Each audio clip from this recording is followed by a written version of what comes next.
recognize bullies who succeed. We reward bullies who succeed. Even on American Idol, who's the person that we're most galvanized to? Simon. He's the biggest bully of all, right? I mean, he's what makes the show a success. And now we're going to tell kids not to be bullies. Well, guess what? If bullies succeed, they get attention, they get recognition, they're empowered, and more importantly, they get this vicarious thrill. Our Guardian Angel program addressed bullies in two different directions. First, you want to rescue the bully from being a perpetual bully. Because, again, even if they go through the whole school system bullying people, eventually you think they're going to stop when they get into the corporate world, blue-collar, no-collar world, when they're in sports. Of course, they're going to continue to be bullies because they've had success. So there are a lot of opportunities to extricate them from the mass and then try to put anti-bullying mentality into them through, again, a lot of role modeling, a lot of role-playing, and a lot of examples that we use for the children over and over again. And if not put in check, that kid may well grow up to be an adult bully.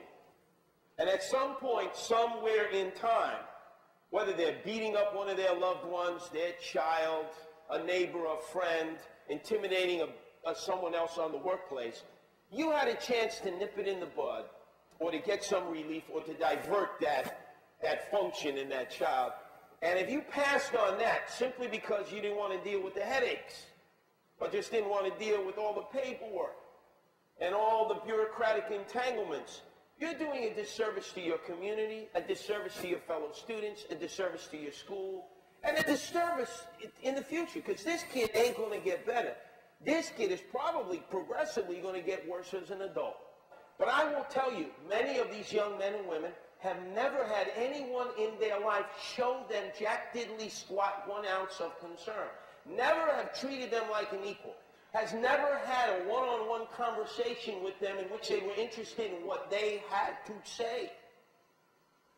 Before exhausting all possibilities, before causing this child to exit stage left and maybe even becoming a part of the criminal justice system through a family court or juvenile delinquency apparatuses that exist or other measures that are outside of the school or work in conjunction with the school, why not give it your best shot? What do you got to lose?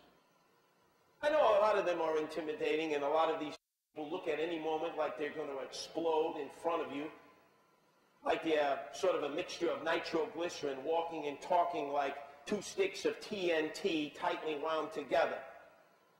But I've certainly sat down, and I don't perceive of myself as having walked into a cage of hungry tigers or lions with pork chop pants on. You know, I'm not into suicide. But I do know that dialogue oftentimes can break the ice. I will suggest to you, though, that the time to engage in dialogue in the one-on-one conversation is not within the course of the 45 minutes that they're in your charge. These things have to be arranged, whether during a study period, during the lunchtime, maybe during the time that they're in the yard, or even after school, or maybe before school.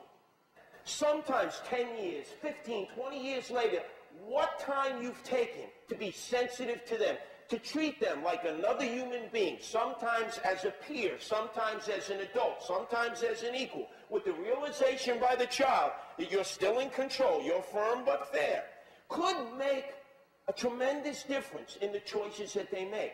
And you know something? Time and time again, it's going to come down to your personal behavior in the classroom. What kind of role model are you? And I think the greatest feeling you'll ever have is like what I'm having now, 24 years later. The young children who joined me at 15, 16, who are now parents, professionals, earning a living, contributing to society, volunteers of a different type, giving selfless service in return for everything they benefited from our great society here in America, saying to me, you know, Curtis, you made a difference in my life. I didn't know it back then.